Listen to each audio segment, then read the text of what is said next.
Hey trendsetters, it's your girl Heidi, and I'm here today with the dynamic Allyson Martinez of Brooklyn Level Up. This organization is doing so much great work in the Flatbush, East Flatbush, Flatlands communities in Brooklyn, and I just really wanted, I had to steal a moment of her time. She's so busy, but I had to get a moment to get her on so that she can talk to you about all the things that she's doing in the community, the things that they're working on, coming up events and things like that. And I just want her to jump on and talk to you about Brooklyn Level Up. Here is the co-founder of Brooklyn Level Up, Allyson Martinez. Welcome, Allyson. How are you today? Thank you. Hi, Heidi. It's a pleasure to be on your show. Thank you so much for making the time for us to talk a little bit about what we do. It's a lot, and it's not always easy to understand, but it's important work that needs to be Definitely, done. definitely. So talk to us about Brooklyn Level Up. Talk to us about, what how did you get started? Let's peel back this onion a little bit, right? Sure.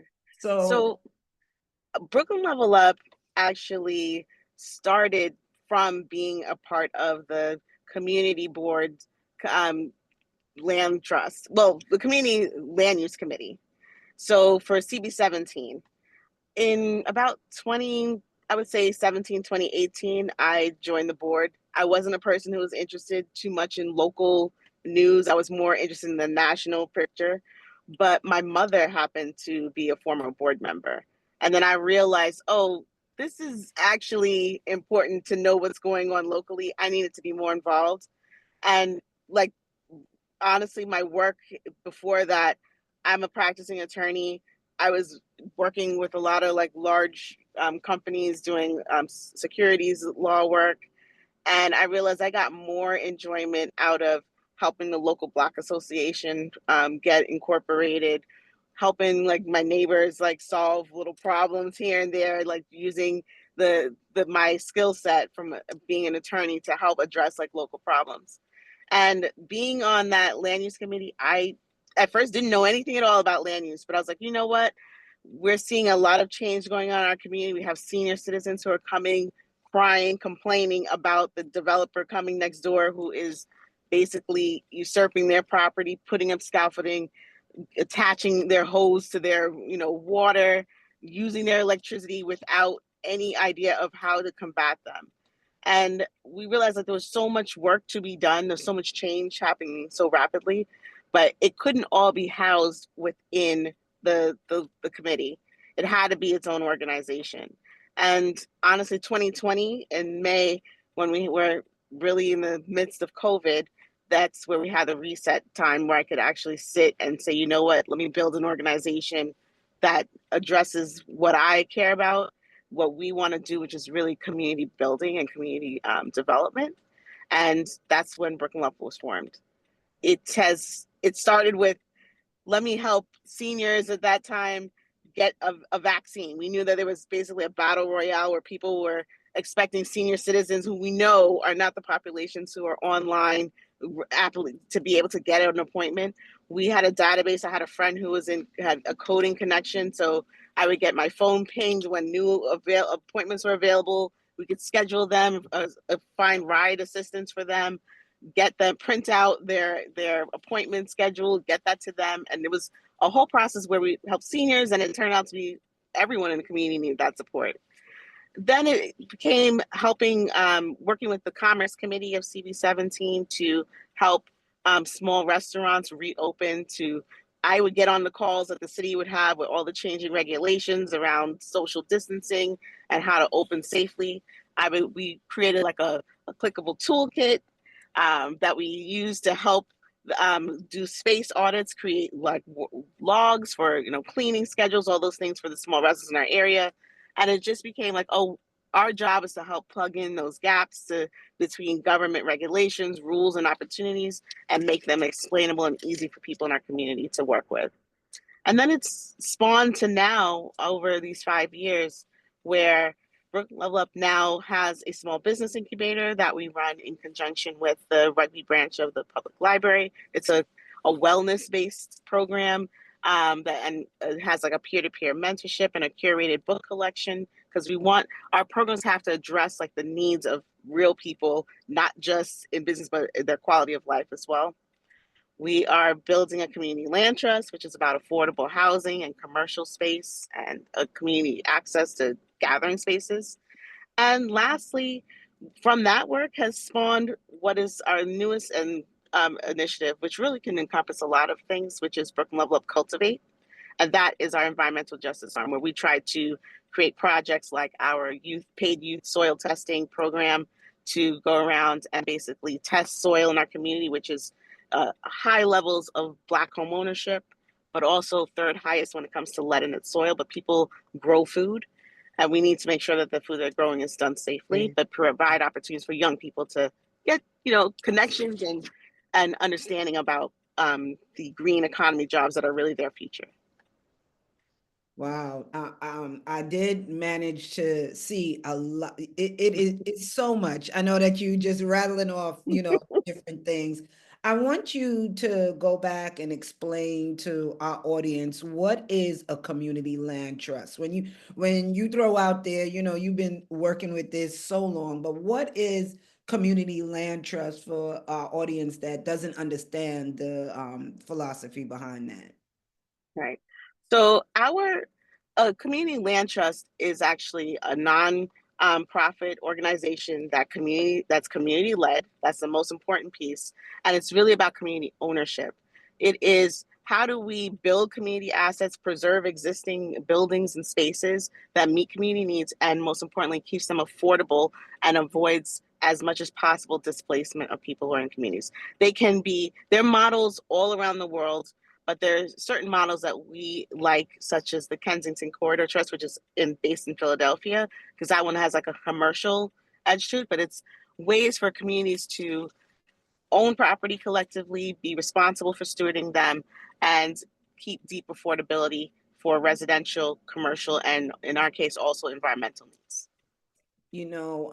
This is important because we see how these big developers are coming in and forcing people out of their homes, even forcing small business owners out, and they're just capitalizing and dominating our residential communities, and it's changing the landscape. And I think that, that's also feeding into some of the psychology and some of the things that people are becoming anxious.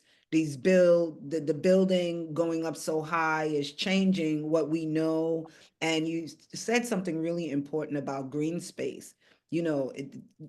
Absolutely none. Brooklyn is a concrete jungle, and just as soon as we try to get, trees planted and, community garden spaces and things of that nature, here comes the developers and knock all that stuff down and, create what their concepts are, not really taking into consideration the residents or the small business owners in that community. And I think that, you standing together, especially with the community boards and other organizations that you're tied up in with, really, makes an impact. That's why I said, let's bring Allyson on. Let's talk about some of the work that you're doing. I know that let's talk about it. Let's talk about some of the work that you're actually Sure, involved with right now so that the community can come sure, out and support you. definitely. So it all really comes down to two things. One is civic engagement, but also, if we don't own, we can't stay. If we can't control where we live, then that means we don't have Oh, control of girl. how we live, right? Yeah. So and part of that is, an important part is data. We have to know what we're facing, what we're dealing with, from air, from soil to air. We have to know the quality of it. We have to know the types of spaces we have. We have to know who owns property, there's people who want to transition out of that. But we have, as a community, have to be in a position to step in and take over those spaces, because if we don't, we will not have a footprint here anymore. Part of that work can be what we're doing currently, working on getting property owners in our community to get off the tax lien sale list, which is happening on May 20th. And we are part of what is called the Tax Lien Sale Coalition, Abolish the Tax Lien Sale Coalition. We are doing door-to-door knocking campaigns to get property owners to complete forms to help them get off that list, because what potentially can happen is if you have a lien on your house and you're not able to pay that property tax or that underlying water bill, the city is going to sell that lien. And if they sell that lien which they do to a private trust, they add additional fees and taxes onto it, and then you're even doubly not able to deal with that debt. They could potentially foreclose on your property and you would lose it. That means generational wealth is lost. You could essentially, there are properties on that list for where they have a lien for like $5,000. You could lose your house eventually for $5,000. Now, there's no property in New York that you could purchase for $5,000, right? And we're talking about in CB17, there are 1,100 properties in our community that are on that list. And it's not just private homes, they're churches on that list. So there are community assets that are on that list. And in CB18, there's over 1,100. In CB14, these are the areas that we serve. There are about 383. Citywide, there's over almost 30,000 properties on the lien sale list. And if we are not stepping in to help the reality is, you can tell the city is sending notices, the Department of Finance sends a notice to you. However, if you don't know how to fill out that form, how to even know what exemptions are available for you if you're a senior or you're a veteran or you're differently abled and own property, or if it's a lot of times where seniors, after they finish paying off their mortgage, normally when you have a mortgage, the loan servicer, they take care of paying the property taxes and the insurance and all that, but now it's on you. Or if you inherited a property and you never learned anything at all about how to manage a property, you don't necessarily keep on top of paying those bills. But the consequences, we as a community lose properties in our neighborhood. And that's some of the stuff we have to avoid. So that's our main work right now, is working on getting properties in our community off that list. Then we are also working on, because civic engagement is at the core of our work, this Saturday actually, from 1 to 3, we have a civic engagement workshop to show people how they can plug in. And that is happening at the Flatlands Reformed Church, which is 3931 Kings Highway, from 1 to 3. We are also starting to engage, because again, we have to know the data of what you have. We are working on a vacant lot project, which we want to have young people involved with, really be intergenerational, so that we are cataloging what are the properties that are city owned and some privately owned that are vacant that could be used for green space or could be used for housing, but the community has to know what we have so that we're deciding how it gets used. So those are the main things. And we have to get the community to become involved, right? Yes. That's the first thing. I think that a lot of reasons why things are happening or aren't happening is because of the disconnect. I agree. People know that there are problems, but they don't necessarily have the time or make the time to figure out solutions to them. Or they're also more caught up in their individual, how am I putting food on my table, my bills and these things. But you have to actually separate and put some time into the community at large, because there are also opportunities and jobs that are created that are opportunities for people that they can't see today, but are there that we're planting seeds for. And but you have to be in the game and understand those concepts and be in those tables, because at the end of the day, there is a future of green jobs. No matter what's going on in the federal government right now, we know the realities of what we're living with and what the future jobs are. They're in healthcare, they're in the green economy, and it's in health and tech. And this work and level, like community engagement work, which is a lot of what we do, there is definitely a lot of jobs available for people to do that and get involved. but you have to start having those conversations, be at those tables, and learn so that you can be a part of those conversations and the solutions. Yeah. And as you said, just to be involved, right? For us to understand what's coming, you got to be Yeah. able to be in these spaces that can give the information, right? Where we can get Yeah. informed. We can't, one of the things that has hindered us, right, is lack of knowledge, right? So this is why we have Trendsetters Talk, so we can talk about and get the information out that's necessary so that we can, educate our communities so that we can get them more involved and they can understand how things are moving forward, Yeah. and so But that we can't continue to be left behind. I agree. And I think it's also part of it too is that some of our community members don't realize they are a wealth of information that and data, qualitative data that is necessary for creating the stories that are needed and to know the history of a place, which sometimes you have to talk to the people who lived here in order to know like what really went on, what building was there before. That used to be a gas station before it was this.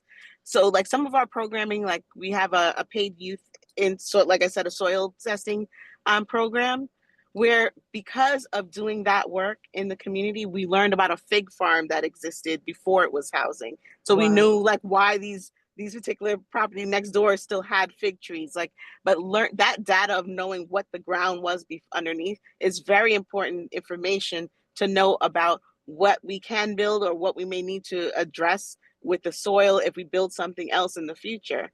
But we don't know that if we're not doing that story collection, having that conversation. And all of that, those are jobs as well. And it's important for a preservation of our community, knowing who we've been and where we're going. Absolutely. I think another important thing in testing the ground and is building, period, because, you know, foundation shift, right? And Yeah. we got these buildings that are being put up right next to smaller units, and how the land itself is sustaining those heavy development properties versus a smaller property. I don't really see how the engineers are really putting mindful thoughts into a lot of these building properties. We see the shift in Manhattan when some of these buildings are just collapsing. Yep. The challenge is that we know that the city, that we're facing a housing crisis, but the reality is we have to have a more holistic approach to what we build, how we build, and where. We have to acknowledge, a lot of the land that we're building on was farmland. So obviously, and some of it, nature is going to do what it does, and it's going to return to nature. So we have to address that. We have a flooding crisis. We have in East Flatbush in particular, we Yes. have a heating crisis. We have an air quality crisis. These are things that we have to, but they're not insurmountable. But we have to be part of those conversations, and more importantly, we have to be our own developers, which is eventually what the community land trust can do. Is we're the ones putting forth, these are the projects we want to build, and finding the right partnerships for development of them, because we are, based on our mission, taking care of and taking into account those realities. Yes. So, but that's what You it takes. It's zoning, like all of those things that we, unfortunately, our community has in some ways abdicated our role by not being involved in community boards. Not, and you don't have to be on the community board, but you need to be in the committees, be in need to those be in the rooms. room. You need You to got to be be in in the room. You need to be in the space and, just to hear what's going on. Because a lot of times, Allyson, you and I have been at community board meetings, and residents are like, well, we didn't know. You Yeah, understand what I'm saying? And you could walk down the street, or how many times people have come into your office and we didn't know. But the yeah, information, and there's monthly meetings where people are informed about things that's going on in their community. So it's not like they didn't know. And, one of the things that I can say decades ago that I've experienced is, before these developers started building to the astronomical amount of building that they've been doing in our communities, they've knocked on doors and asked, right? Yeah. So you got to understand what's going on. When they're knocking on the doors, they have an idea of what and what and what and what, right? That's our opportunity to say, we can build. Yes. If we can come together, as you're saying, as a community, we can invest in spaces as a community to for wealth, for to keep the community based, right? And put Exactly. in resources that we need, that we identify with, right? And yes, Absolutely. there is a housing crisis. We're not getting avoiding that, but there's also other things that we need as a community, right? There's proper education as an issue. There's proper health care as an issue. There's certain spaces could be utilized towards the advancement of our communities in a much more better beneficial way for our communities. And this is why I said, I needed to have you on, because this is the work exactly that you're doing, to have these conversations and say, come on, guys, this is what needs to be done. And here's the statistics. It's not just you're walking down the street and, wow, we can use this here. No, you're hearing from the community. You're building, tallying surveys and resources and really backing it up with some solid data and saying, look, this hasn't worked. Yeah. We need to do something differently, and we need to step up, and we need to step up and step into spaces where we can come together as a community and have these discussions, and Yeah. this is why I thank you for coming on.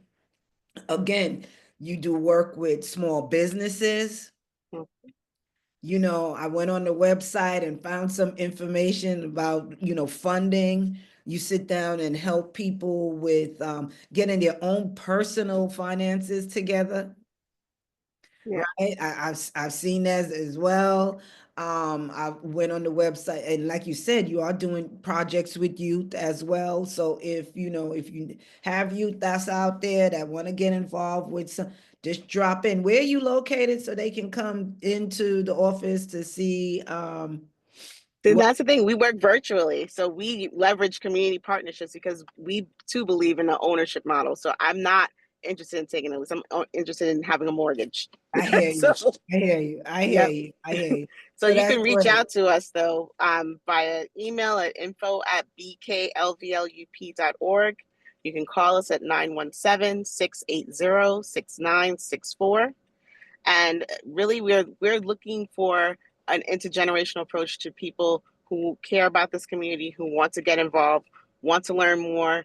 We have a lot of different opportunities that come our way. We partner with local institutions of higher learning, um, like Brooklyn College. We also partner with Pratt, even as far as Columbia, which is why I'm in the car right now, because we had student studios with Columbia, because it's important to me that younger people in our local community get exposed to what these people at these graduate level programs are doing, so that you get an idea of what the universe of jobs and opportunities are. And we're already training you in a mindset of what it is to be community focused in whatever it is that you do. Oh wow, that's so dope. That's so dope.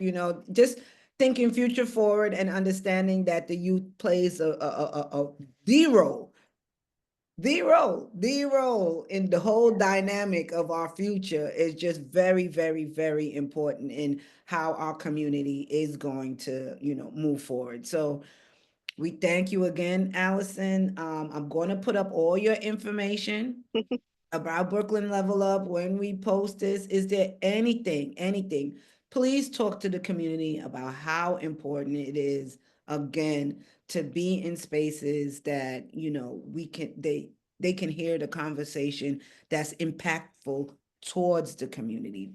Please let and organizations like yours to, to encourage and support. Can you talk a little Sure. bit before we jump off? I would say stop. We can't. When the moment we're not at those tables, then we're the people who get the decisions are made for by other people about how we're going to live. We cannot tolerate that anymore. We should never tolerate that. And we can't be afraid to be in spaces that we're uncomfortable, because you'll get comfortable. I didn't come out just knowing about land use and knowing these things. I learn over time, and it's reading and engaging with other people. And the reality is, we have vital information that has to be discussed at that table because we're the ones who live here and know best what the realities are and what could be better, what needs to change. We are the ones who have listened to our neighbor next door, that senior down the street. We know the things that they think about. So we have vital information that needs to be discussed, that is pivotal to building projects that actually make sense for where we live. We have a project where we collect that data and put it on a community mapping tool called Map the Culture. And it's meant to be a community resource. It's meant to take what we know, learn what we need to, but more importantly, to keep us involved in where we live. Because our goal is to stay here. And that means we can't allow other people to be in those rooms without us talking and making decisions about us. Can't do it. We can't do it anymore. We No. can't do it anymore. Trendsetters, we cannot do it anymore.